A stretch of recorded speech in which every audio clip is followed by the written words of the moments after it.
Hi there, beauty. This is Desiree, and I'm following this message on from the newsletter that I sent to you last week. And thank you so much. Gosh, so many of you actually responded and sent me your, one word that's going to be your guiding light throughout 2016. So I wanted to just follow that up with this video because I realized that so many of us are wanting to make change and wanting so many big things to happen this year. So I'm going to deepen into this a little bit in this video here just to help you in a bigger way, in a deeper way, to really be able to achieve that one word that you're so committed to this year. So the first thing I'm going to say to you is to actually get clear on what your one word is attached to, okay? And there were a couple of you that wrote to me and with your word, and when I sort of pushed you a little bit about what that means, you were a little bit unclear as to what exactly that commitment is. So I'm going to give you an example about getting clear, okay? My word for the year is to surrender, and that's attached to surrendering to the idea of infinite possibilities, that there's not just this choice or this choice, but it can be this choice and so many more choices. So, that's what you need to get clear about. If your word is stability, what area of your life is it that you're wanting stability in? Is it, financial stability? Is it social stability? Is it stability in the home? If your word is commitment, what exactly is it specifically that you're wanting to commit to this year? Again, is it committing to something to do with your work? Is it committing to something to do with your children? Is it committing to something financially? You need to really get clear about what your word is attached to, and that's going to help you so much as you make decisions throughout the year. The second thing is, the biggest creative tool is actually our emotions.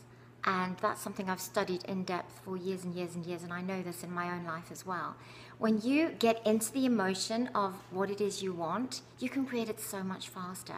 And the problem when we've got a word or a goal often in life is that we're sort of sitting there thinking, I'm here and the goal's there, and there's this kind of gap in between, there's this space. So we really need to close that gap. And the best way to close it is to actually get into the emotion. So you need to ask yourself, what will it feel like when I actually achieve that goal? So if your word is stability, close your eyes and connect inside yourself and ask yourself, what will that actually feel like? What is that feeling of stability? And then you need to actually find an activity in your everyday life that gives you that feeling. Okay, so I'm going to give you an example of this. My word is surrender, surrendering to infinite possibilities.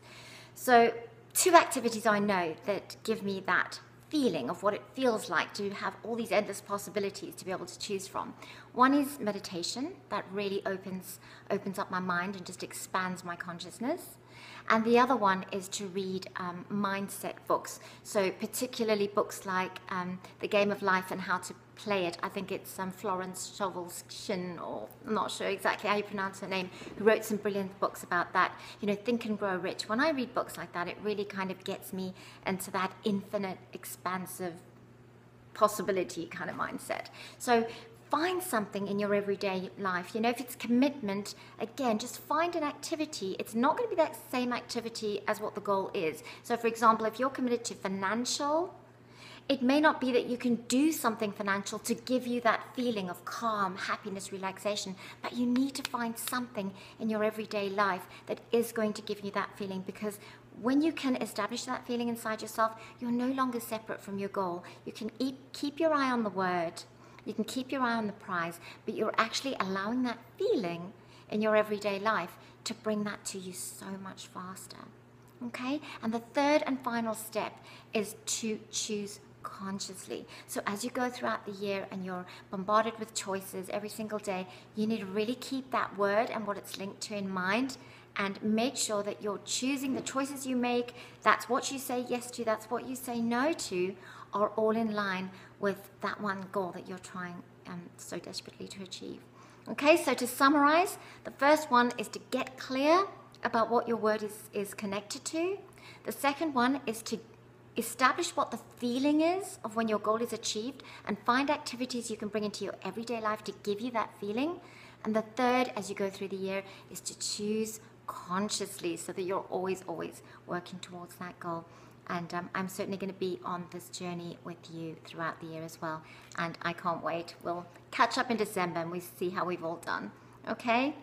Have a beautiful week, gorgeous. And I'll be in touch next week. Bye-bye.